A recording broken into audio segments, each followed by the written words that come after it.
En el libro de Lucas, capítulo 1, en su versículo 5 y en su versículo 6, la palabra de Dios dice de la siguiente manera: hubo en los días de Herodes, rey de Judea, un sacerdote llamado Zacarías, de la suerte de Abías, y su mujer, su esposa, de las hijas de Aarón, llamada Elizabeth. Quiero que noten en el verso 6, y dice: y eran ambos, los dos, y eran los dos justos delante de Dios, no delante de la gente, delante de Dios, andando, caminando sin reprensión en todos los mandamientos y estatutos del Señor. En esta mañana, hermanos, concluimos una serie de mensajes en este domingo, en los domingos del mes de marzo, sobre una familia edificada por Dios. Porque al fin y al cabo, hermanos, la mayoría de la gente trata de llevar su matrimonio, trata de llevar su familia como pueden, como quieren, a su manera y a veces hasta como les convenga.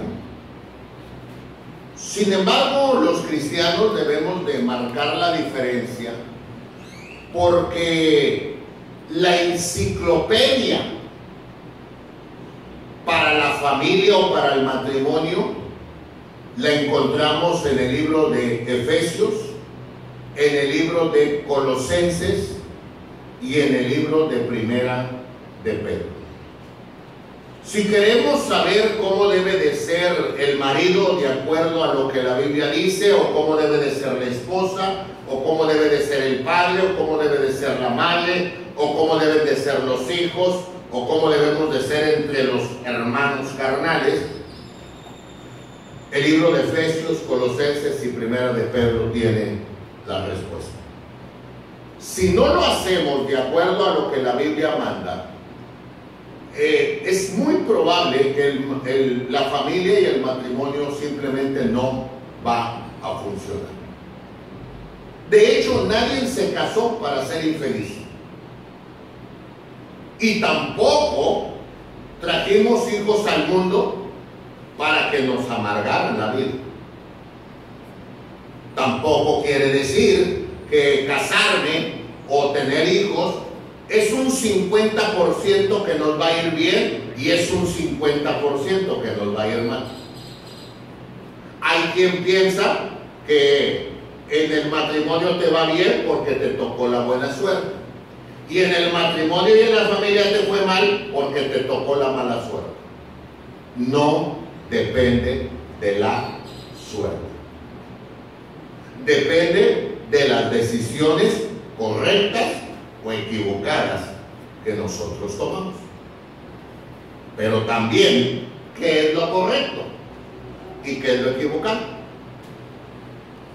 Porque a nuestro modo de pensar, a nuestro modo de ver, yo hice lo correcto, usted dice que hizo lo correcto. Pero el problema es que nosotros, los seres humanos, tenemos un interior que le decimos el corazón, no hablando de la parte física del corazón que bombea, pero no, del interior. A veces lo que creemos que está bien, no está bien.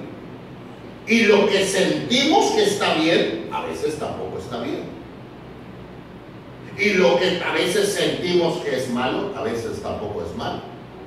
Porque nuestro corazón es engañoso.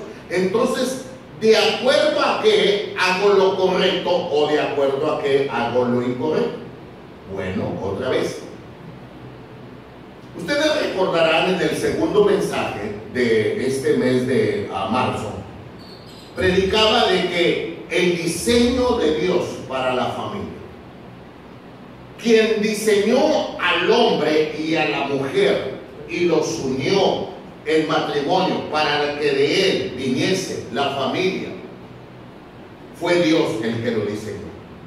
Y Dios dijo cómo debería de ser el hombre y cómo debería de ser la mujer, y cómo debería de comportarse el hombre para con la mujer y cómo se comportara la mujer para con el hombre, para que funcionara.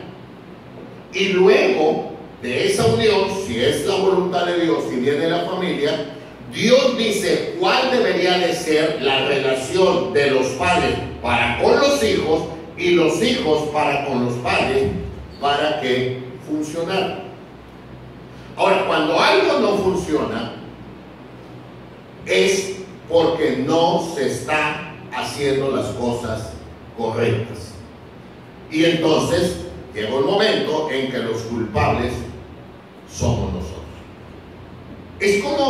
Es muy incongruente que yo fracase en mi matrimonio y le diga a Dios, ¿por qué?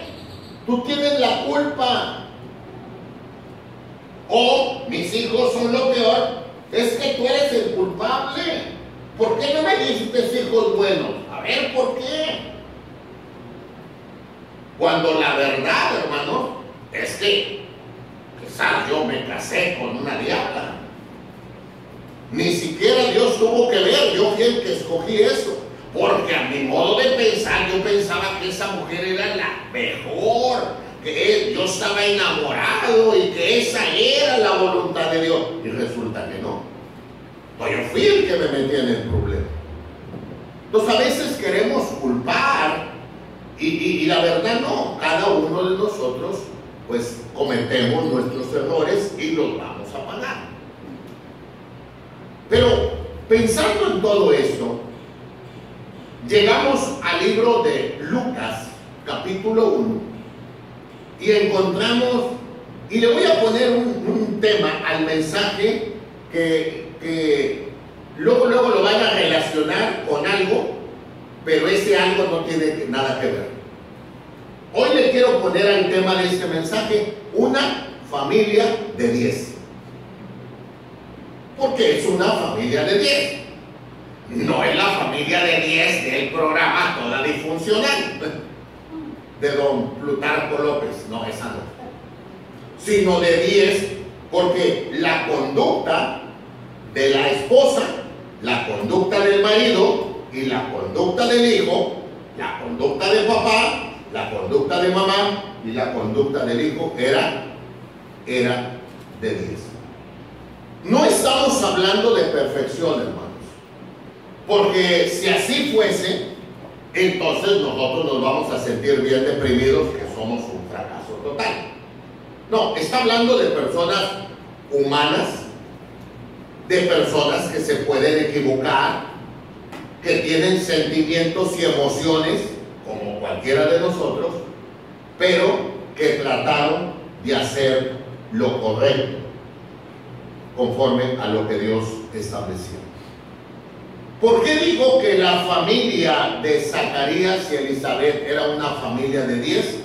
Por varias razones. Número 1, en primer lugar, hermanos, porque eran creyentes en el Señor. Si ustedes notan en el versículo 6, dice, y eran ambos justos delante de Dios. La palabra ambos significa, Zacarías significa, Elizabeth, eran justos. La palabra justo equivale a dos cosas. Primero, que eran cristianos, que eran creyentes. No que se creían justos, porque hay gente que se cree justo. Yo soy muy linda gente, yo soy muy buena persona, yo no le hago mal a nadie, yo soy una persona muy correcta, yo creo que yo me voy al cielo con todo y zapatos. Esos son los que se creen justos.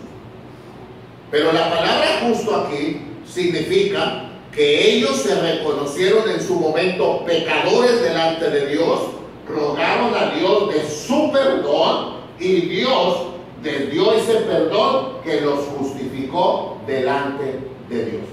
Entonces ellos eran creyentes. Pero la segunda cosa que significa que eran ambos justos significa que vivían una vida justa. que hacían lo correcto de acuerdo a lo que Dios establecía en su palabra.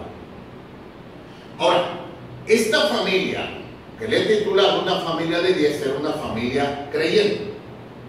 Hoy en día hay muchos problemas, muchos, cuando alguien creyente se casa con alguien no creyente. Por más que se digan que se aman, por más que se digan que están enamorados, va a haber problemas. Es querer juntar lo justo con lo injusto. Es querer juntar la luz con las tinieblas. Apagamos todas las focos en la noche, todo es oscuridad. No hay luz. Y cuando prendemos la luz, no hay oscuridad. ¿Cómo mezclamos la oscuridad con la luz? No se mezcla. No se puede mezclar alguien que quiere vivir correcto y alguien que vive como le da la gana. No se puede. Y va a haber problemas. Y uno enseña y enseña y enseña, no se casen con inconversos, no se casen con mundanas, no. Y la gente toma sus decisiones. Que llega un momento en que no va a funcionar. Si ustedes notan, dice, ambos eran justos delante de Dios. Ambos eran creyentes delante de Dios. Ahora, también es muy interesante esto, porque también nos lleva a un punto de que ambos eran de la misma fe. Hay gente que dice que es creyente, pero pertenece a cierta religión. El otro dice que es creyente, pero que pertenece a otra religión. Y luego se conocen, se enamoran, se casan, y todo parece que es color de rosa, pero luego surge esto. ¿Dónde se van a congregar?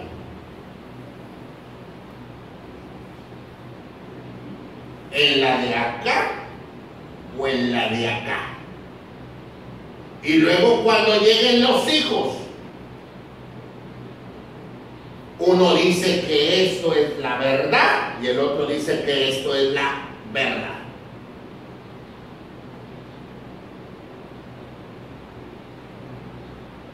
Y la pregunta es, no, pues tú vete a lo que tú crees y yo voy a lo que yo creo. Pareciera que es la solución, pero no es lo correcto. Entonces, de ahí es donde Dios, hermanos, se fija en todo y nos dice, hermanos, que cuidemos cuando vamos a comprometernos o emparentar con gente que no es creyente. Hay gente que dice, no, el pastor no nos entiende, pareciera que el pastor nos quiere buscar la pareja, y no es así, hermano. Ni siquiera yo pretendo buscarle a mi hijo o a mi hija su pareja. Solamente las aconsejamos, número uno, que no se casen con un inconverso, y dos, cuidado con casarse a alguien que no es de la misma fe. Porque, ¿qué va a pasar, hermano? ¿Qué va a pasar? Por ejemplo, nomás así de pasadita, alguien se casa, hermanos, con uno apostólico de la Iglesia de Cristo, y ellos dicen que no hay que diezmar, nada, no, del diezmo nada. Y el creyente cree que la Biblia dice que hay que diezmar. ¿Qué van a hacer? ¿Los van a jalar para allá o los van a jalar para acá? Y si se casaran con un católico romano, ¿van a bautizar a los niños o no los van a bautizar? ¿Van a presentar al niño o van a bautizarlo con fiesta, baile y cerveza? ¿Ya se da cuenta que no es fácil? Entonces, va a haber problemas. De que va a haber problemas, va a haber problemas.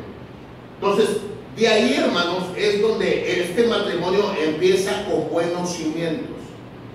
Zacarías era un creyente, Elizabeth era una creyente. Ahora, una cosa muy interesante. Dice que Zacarías era sacerdote.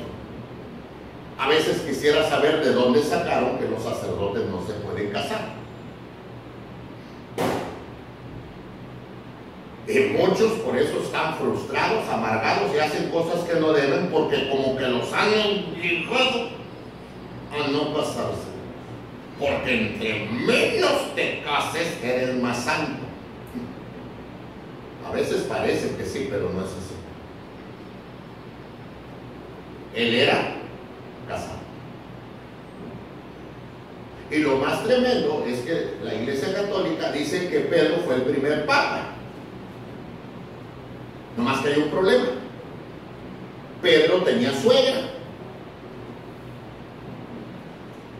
Y nadie tiene suegra si no está casado.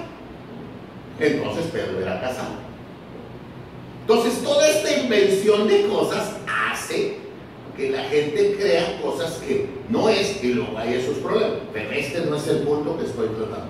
El punto que estoy tratando aquí es que ambos eran justos, ambos eran creyentes y unieron sus vidas, unieron sus corazones y unieron su misma fe. No había que uno creía una cosa y otro creía otra cosa, o que uno jalaba hacia Dios y el otro jalaba hacia el mundo. Entonces, es una familia de 10 hermanos, primero porque se casaron siendo creyentes.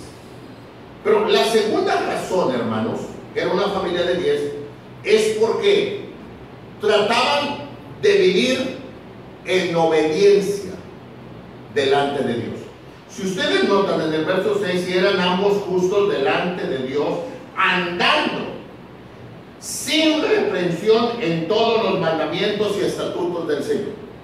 Esta familia, este matrimonio funcionó porque los mandamientos de Dios, los estatutos de Dios fueron la regla de su matrimonio. Nada de que, no, yo me voy a casar con Juana, pero nomás debes de saber, Juana, que yo tengo mi manera de pensar y tengo mi carácter y tengo mis hábitos y tengo mis costumbres. Juana brinca y dice, no, pues si a esas vamos, yo también tengo mi carácter, yo también tengo mi manera de pensar, yo también tengo mis costumbres y yo también tengo mi opinión. Si nos casamos en esa actitud, perros y gatos. Pero Zacarías y Elizabeth toman la palabra de Dios como la norma de nuestra vida.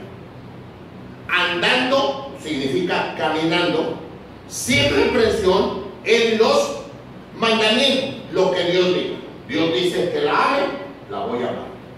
Dios dice que la respete, la voy a respetar. Dios dice que yo le provea, yo voy a proveer. Dios dice que no le maltrate, sino que le agrade y le sirva, yo lo voy a hacer. Luego Elizabeth, Dios dice que me sujete, me sujeto. Dios dice que lo apoye, lo apoyo. Dios dice que sea su ayuda idónea. No estaban peleando de que él era el macho que podía abusar de ella y ella era la dejada que tenía que aguantar. Porque si andaban sin reprensión en los mandamientos, significa que cada uno sabía cuál era su posición. Es verdad, hermanos, que hay mucho maltrato hoy en día hacia la mujer. Eso es verdad. Es verdad, hermano, que se ha abusado tremendamente de la mujer. Pero esto no da derecho, hermanos, a un empoderamiento equivocado de las mujeres. Es verdad que la mujer debe de defenderse, pero de eso a querer mandar en el matrimonio no es el plan de Dios. No es agradable. No es agradable.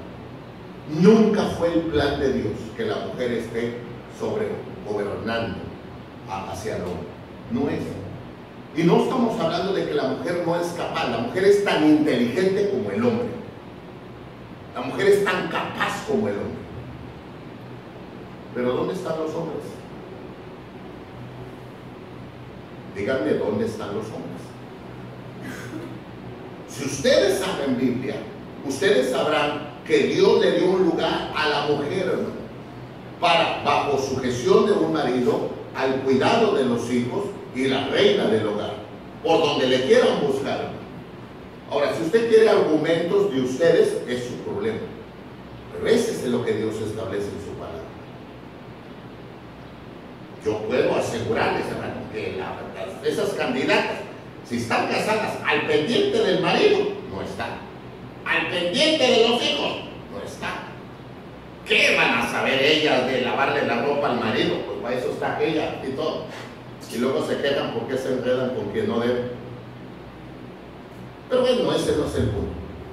El punto aquí es que ellos toman la palabra de Dios como la norma de vida.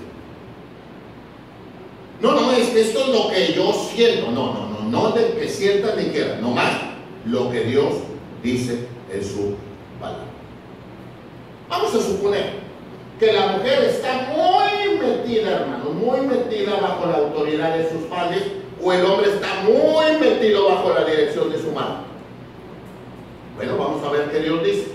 Dios dice que el hombre y la mujer se unen y las decisiones que tomen es entre ellos, no bajo para agradar a papá o para mamá. ¿Ven cómo ya se desvió? Porque no se sujetan al patrón que Dios ha establecido.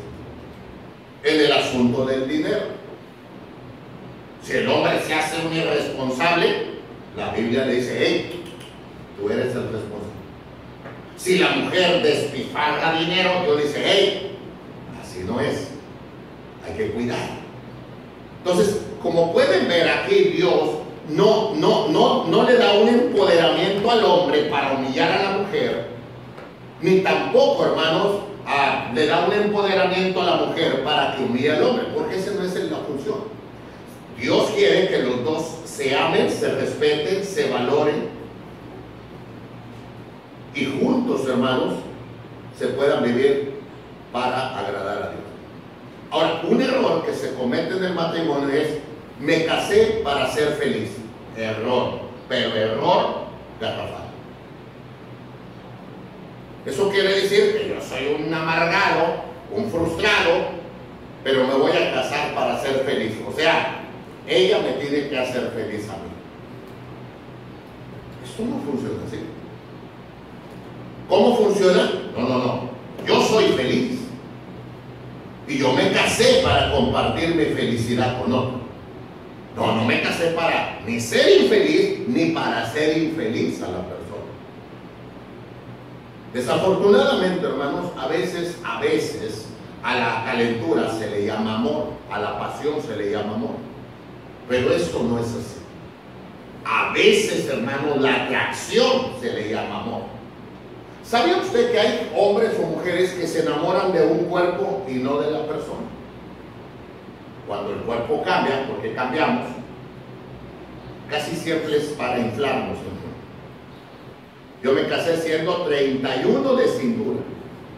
Ahora es un triste recuerdo que tengo nada más. Cambiamos. Si la persona se enamora del cuerpo y el cuerpo, va a haber problema.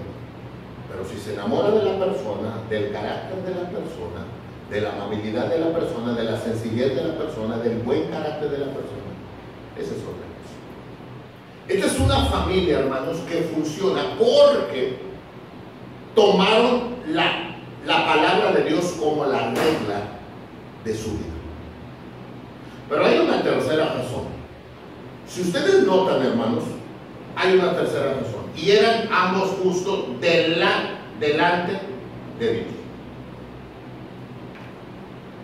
La tercera razón, hermanos, es que ellos vivían para agradar a Dios. ¿Sabía usted, hermano, que hoy en día muchos matrimonios solamente aparentan delante de los hombres? Aparentan. Se comportan, hola mi amor, ¿qué quieres, papito? Cielito, pero es delante de la gente. Quieren quedar bien delante. Ay, ¿viste cómo se ama? Se ve que se quieren mucho. Pero no es la verdad, son perros y gatos en casa. Aquí dice que a ellos les preocupaba más el vivir correctamente delante de Dios, de acuerdo a lo que Dios dice, y no quedar bien con la gente. Y este es otro problema, ¿no? Que vivimos tiempos donde del matrimonio es pura apariencia. Apariencia. Se disfrazan las cosas. Hay gente, hermanos, que cantan juntos en un templo, se toman de la mano y en la casa se toman de la greña. Aquí dice, no, yo doy gracias a Dios por mi esposa. Estaba yo en un lugar, hermanos, y estaba escuchando un matrimonio que se estaban diciendo, no, hermano, era una miel. No, miel, brotaba miel de lo que se estaban diciendo. Quiero decirles delante de ustedes que esta mujer, no, con todo respeto, no hay otra como ella. Esta mujer vale lo que no pertenece, y ella también. No están divorciados, ¿no? Yo los conocía, fue una fiesta de 10 aniversario, yo fui, me invitaron. Yo les conocía, y decía, ¿por qué dicen tantas mentiras? Y usted dirá, pastor, ¿y usted por qué fue? No, porque el predicador era mi amigo. Me dijo, acompáñame, voy a estar en tal lugar. No es la verdad.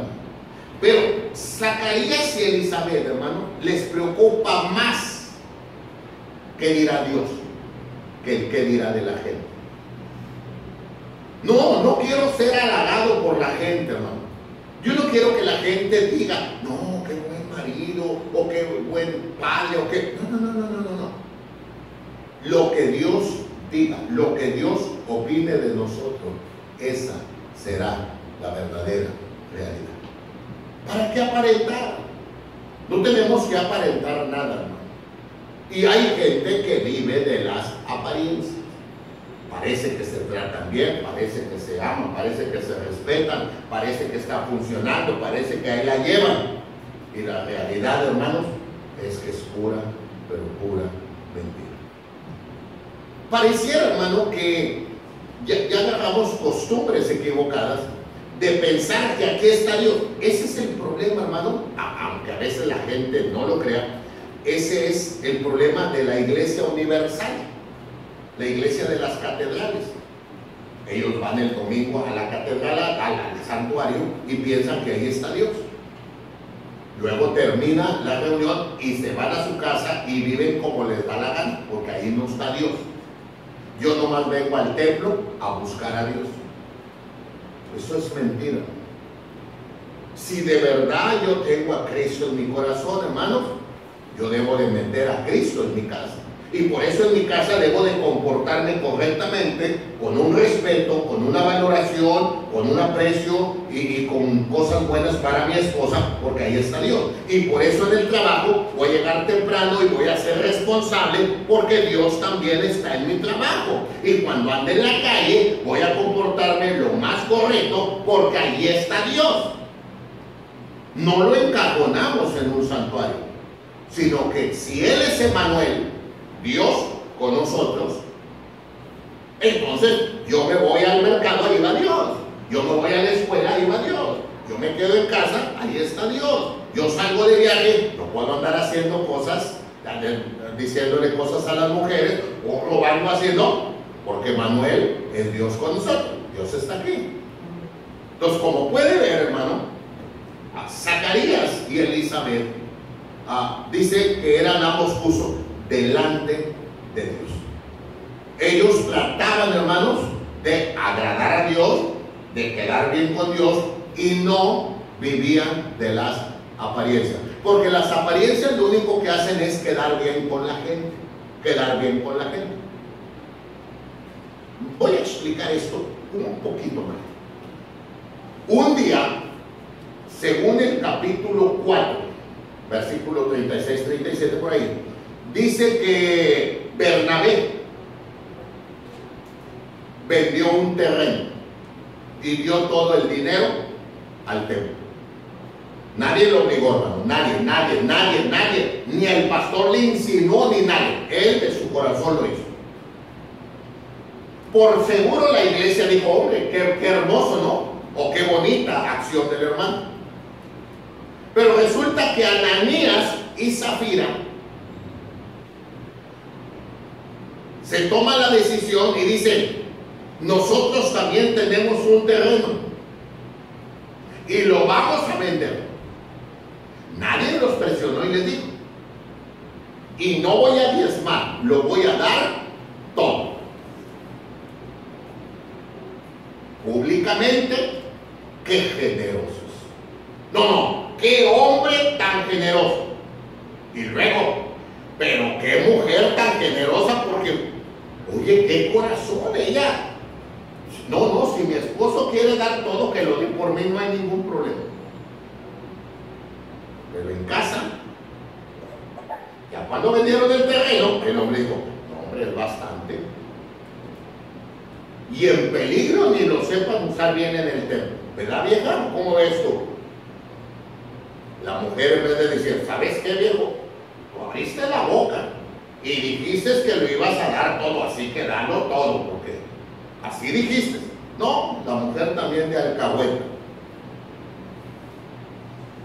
Ven cómo dentro del hogar era una cosa y en el templo era otra cosa. La Biblia dice que viene Ananías al templo y encuentra al siervo de Dios, llamado Pedro. Y Ananías dice, pastor, aquí vendimos el terreno y aquí está el dinero. Pedro le dice, nomás estas palabras, en tanto lo bendices, y él dijo, ahí tenía oportunidad de decir, no. Y pedir perdón, no, dijo, sí, en tanto.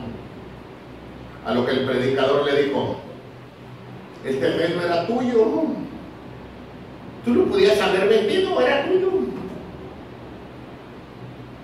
Pudiste haber diezmado de él, o no dar nada, que era tuyo. Pero tú dijiste que lo ibas a dar todo delante de Dios y públicamente. No han mentido a los hombres, le mentiste a Dios. Y dice que cayó muerto. Lo sacaron. 3 horas después llegó la mujer que había estado de acuerdo públicamente que se vendiera el terreno, pero ya en casa. Ella no sabe lo que pasó, viene y le dice, oye, Zafira, en tanto vendieron el terreno. Ella pudo haber dicho no, pero le valió, porque a veces es mejor taparle al marido que decir la verdad.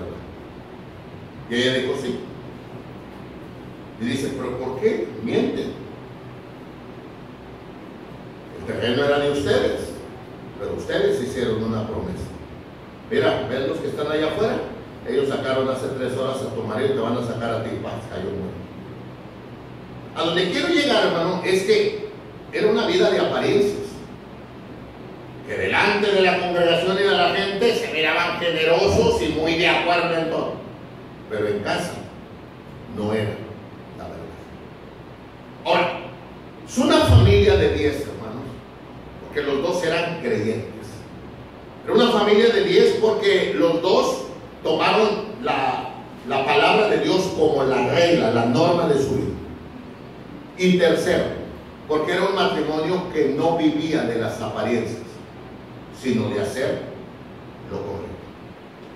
Ahora, no solamente era una familia de 10, sino 4, porque Dios les dio un hijo de 10. La Biblia dice que no tenían hijos y Dios decidió darles un hijo. Pero miren, hermanos, acompáñenme a Lucas capítulo 1, en el versículo 13. Mas el ángel le dijo: Zacarías, no temas, porque tu oración ha sido oída, y tu mujer Elizabeth te parirá un hijo, y llamará su nombre Juan. Quiero que note el 14. Y tendrás gozo y alegría, y muchos se gozarán de su nacimiento. Yo les pregunto, ¿es o no es el plan de Dios que los hijos nos produzcan gozo y alegría? Ese es el plan de Dios. Pero entonces, ¿por qué nos provocan dolor de cabeza? ¿Por qué nos provocan infelicidad? ¿Por qué nos provocan tormento? ¿Por qué? Bueno, algo no hicimos bien. Aunque digamos que sí lo hicimos, no, en algo fallamos. Dios no nos da hijos, hermanos, para amargarnos. Imagínense, hermanos, yo vivo con mi esposa, no tenemos hijos y estamos en paz. No hay hijos, nomás ella y yo. Y resulta que nos nace un hijo, y resulta, hermano, que al tiempo es nuestro infierno. Al tiempo es nuestro dolor de cabeza, al tiempo es nuestro tormento, al tiempo. Ese no es el plan de Dios. La Biblia dice, hermano, que Dios les dio un hijo que les iba a producir gozo y alegría de su nacimiento. Luego, si ustedes notan en el 15, Dios dice: porque ese hijo será grande delante de Dios. Y esta palabra es interesante. Será alguien en la vida. No está hablando de alguien, hermanos, que trabaja, que tiene dinero y que no. Sino está hablando de alguien que camina en los caminos de Dios y prospera en todas las áreas de su vida. No es un don nadie. Qué tremendo, hermanos, que uno de nuestros hijos, criados en las cosas de Dios, llegue a ser el delincuente número 1. Llegue a ser el ratero de la colonia. Llegue a ser, hermanos, el peor de los peores. Ese no es el plan de Dios. Y dice la Biblia que Dios le dio un hijo, pero no un hijo fracasado, sino un hijo que iba a ser grande, que iba a sobresalir. Luego, también una tercera cosa: no beberá vino ni sidra, no va a ser un borracho. La mayoría de la gente no quiere un hijo borracho, pero tampoco tiene la seguridad de que no va a ser borracho. Una vez entrando a veces a secundaria, ya empiezan a maldecir, y ya empiezan a agarrar malas palabras, y de repente novia, y de repente ya andan de perioneros, y etcétera, etcétera, etcétera, etcétera. Luego empiezan a cigarro y dice Dios: este no va a ser un borracho. Y Dios se lo está diciendo. Hombre, qué bonito. Que Dios me asegurara que mi hijo no va a ser un borracho, eso bendeciría mucho mi vida. Luego, hermanos, hay una más, y será lleno de Espíritu Santo. Será lleno de Dios. A lo mejor mi hijo no será el abogado, el licenciado, el arquitecto, pero estará lleno de Dios. Y ese debería de ser nuestro deseo. La mamá de Timoteo, Pablo dice a Timoteo: y que desde la niñez has sabido las sagradas escrituras. Desde la niñez la mamá se preocupó de la enseñanza de su hijo. ¿Por qué? Parece ser que su papá de Timoteo no era un buen creyente, o no era creyente. Entonces, como pueden ver, hermano, qué hermoso es que nuestros hijos fueran llenos de Dios. no llenos de mugrero, no llenos de soquetes, no llenos de tabaco, no llenos de alcohol, no llenos de maldiciones, no llenos de rencores, no llenos de odio, no llenos de fornicación, no llenos de maldad, no llenos de mundanalidad, llenos de Dios, porque eso es lo que significa. Y luego, hermanos, también dice que será una persona usada para traer gente hacia el hilo. Verso 16, y a muchos de los hijos de Israel convertirá el Señor Dios de ellos. Y qué hermoso, no solamente que él era un buen chico, sino que él, la vida de él serviría para atraer otros hacia Dios. No para que los mundanos los jalen, que esa es la batalla de todos los padres. No, pastor, es que ya sabe, las malas amistades están jalando a mis hijos. Pastor, es que la mundanalidad del mundo está jalando a mis hijos. No, pastor, es que usted sabe que en la escuela los compañeros jalan a mi hijo. No, pastor, es que la novia está jalando a mi hijo. Bueno, aquí no está hablando de eso, está hablando de que el hijo está jalando, lo está jalando hacia Dios. Porque como está lleno de Dios y está muy firme, él está jalando hacia las cosas de Dios. La prueba de que nuestros hijos no están llenos de Dios es que los están jalando.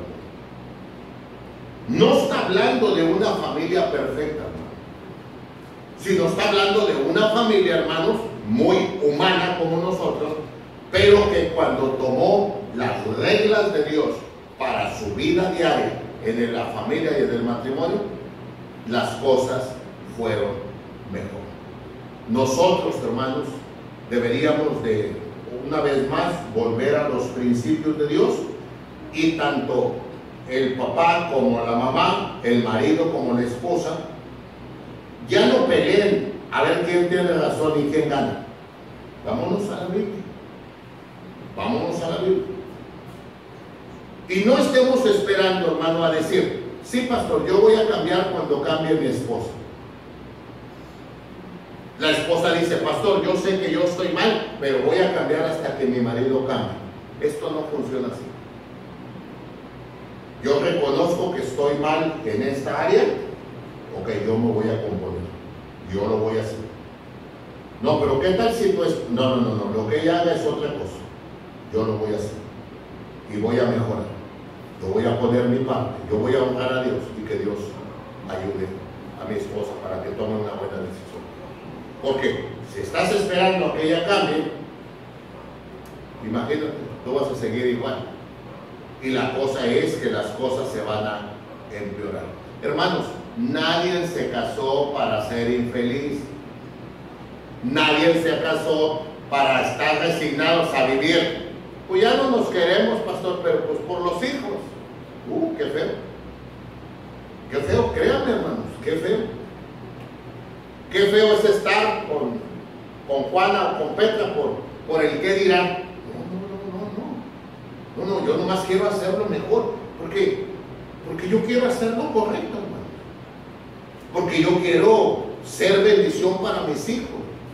Porque yo quisiera que mis hijos tuvieran todo el tiempo a su papá y a su mamá juntos. Y nada más haciendo lo correcto, hermano. No haciendo un puritano, porque esto no funciona. Pero sí una persona que quiere vivir una vida mejor.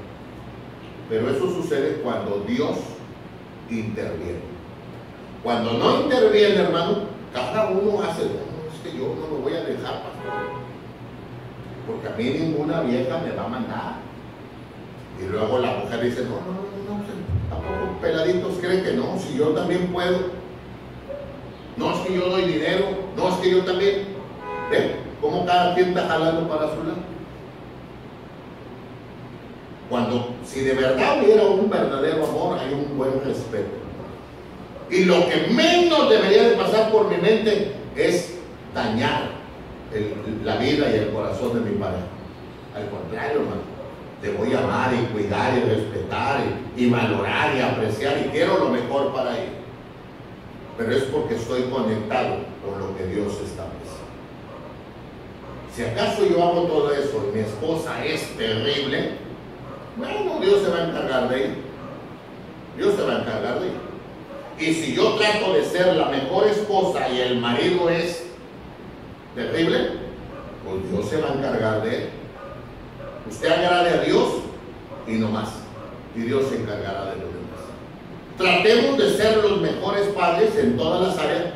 Y si nuestros hijos ya quieren algo peor de camino, bueno, Dios tratará con ellos. Pero nosotros hagamos nuestra parte. Esta pareja, hermanos, fue una familia de 10, porque los dos eran creyentes. Porque los dos tomaron las reglas de Dios, de la palabra, como las normas de su vida. Fue una familia de 10, hermanos, porque se preocupaban más de hacer lo correcto delante de Dios y no de las apariencias. Y fue una familia de 10 porque Dios les dio un hijo. Y hermanos, su hijo fue predicador. Fue Juan el Bautista. Entonces, hermanos, qué bendición es que lleguemos a un punto de ser bendecidos con nuestros hijos, porque nomás hacemos lo correcto. Tratemos de tener una familia de 10. Oremos.